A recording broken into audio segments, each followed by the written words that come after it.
এই যে আমার বোন তার স্বামীকে ডিভোর্স দিল, ৩টা সন্তান, ১৮ বছরের সংসার, ১৬ বছরের ছেলে, ১০ বছরের ছেলে বাবার সাথে, ৫ বছরের মেয়ে মার সাথে। ডিভোর্স দিল কারণ কি? দেখেন, আমি বিদেশ থেকে ৯ লক্ষ টাকা রেন্ট থাকার পরও আমি গেছি তাদের সংসারটা টিকে রাখার জন্য, কিন্তু টিকে নাই। কারণ কি লিগে জানেন?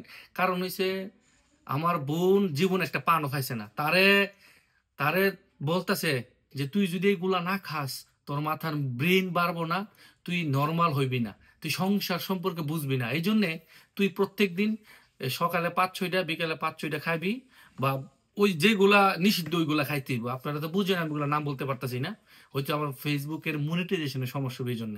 তো ওইগুলা খাওয়াইতো, খাওয়ানোর পরে আমার বোন এগুলা খাই নাই, বমি টুমি করতো, না খাইলে তারা পাইপ দিয়া তার পাওয়ার তলার মিদে এবং শরীরের বিভিন্ন জায়গায় আঘাত করতো।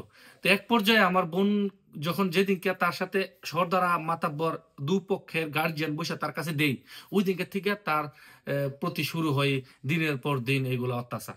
তো এক পর্যায়ে আমি ৪-৫ দিন আমার বোনকে যখন রাতে দিন এগুলো উল্টাপাল্টা জিনিস খাওয়া, সে অসুস্থ হয়ে গেছে, তারপর আমি আবার পার্সোনালি তার সাথে একটা মিটিং করি, বাইরে কি চাও, তোমার ডিমান্ড কি? সে যেগুলো ডিমান্ড চাইছে আমি সবগুলা কিছু দিমু। তারপরে ওই দিনকে নিয়ে আরো ডাবল অত্যাচার।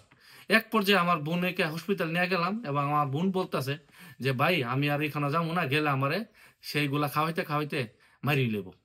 আর দ্বিতীয় কথা হইছে সে যাইতে চায় না। তো আমি আবার তাকে বলছি তুই যা, তোর এত বড় একটা সংসার, ১৮ বছরের জার্নি, তুই শেষ করিস না। কইতেছে ভাই নিজে বাঁচলে বাঁচার নাম, আমি যদি না বাঁচি সংসারটা কি করুম? তো এই জন্যে শেষ পর্যায়ে এখন সে, মানে আমি না, এটা লম্বা একটা হিস্ট্রি, শর্টকাট বলতেছি, আমার এলাকার প্রত্যেকটা মানুষ চেষ্টা করছে, কত মানুষ যে বুঝাইছে, কারো বুঝে না। কারণ সে এখন সাইকো হয়ে গেছে। যাই হোক, এখন তার প্রতি আমাদের কোনো অভিযোগ নাই, কারণ তার সংসার সে নিজে রাখতে পারে নাই। কথা বুঝেন? আর স্বামী হইয়া যদি তার সংসারটা নিজে টিকে না রাখতে পারে, তাহলে ওইটা কারো দোষ নাই। স্বামী আর স্ত্রী দুইজনের সংসার টিকে ভালোবাসা, মহব্বত, বিশ্বাস দিয়া। এই জন্য একজনের প্রতি একজন এরকম যদি জোর জুলুম করে, তো এই সংসার টিকে না। তো এখন এক পর্যায়ে আমার বোন ডিভোর্স দিয়ে দিল, ডিভোর্স দিয়ে সে শের পথে চলে গেছে।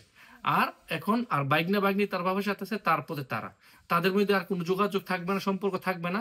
ছেলে যদি বড় হয়ে যদি বুঝে যে আমার বাপের ভুলের কারণে আমার মা আলাদা হয়ে গেছে গা, তাহলে সে তার মার কাছে যেতে পারবে, আনতে পারবে। কিন্তু এখন তার ছেলে ওই রকম একটা ইয়া নাই যে আমার বাপের সাথে আমি বা মার সাথে আমি কথা বলতে জোর করে, কারণ 16 বছরের ছেলে, সে ছোট মানুষ। এই হলো বিস্তারিত।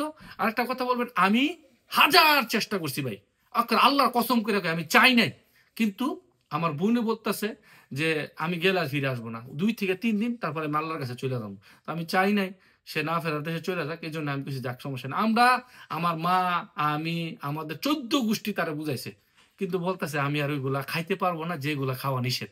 তো ভালো থাকবেন। এই হলো বিস্তারিত আমার বোনের নিয়ে। আর ভিডিও হয়তো নেক্সট টাইমে আমার বোন নিয়ে ভিডিও আপনারা পাইবেন না এরকম বিস্তারিত। তবে তার সাথে আমাদের কোনো ঝগড়া নাই, ঝামেলা নাই, কিচ্ছু নাই।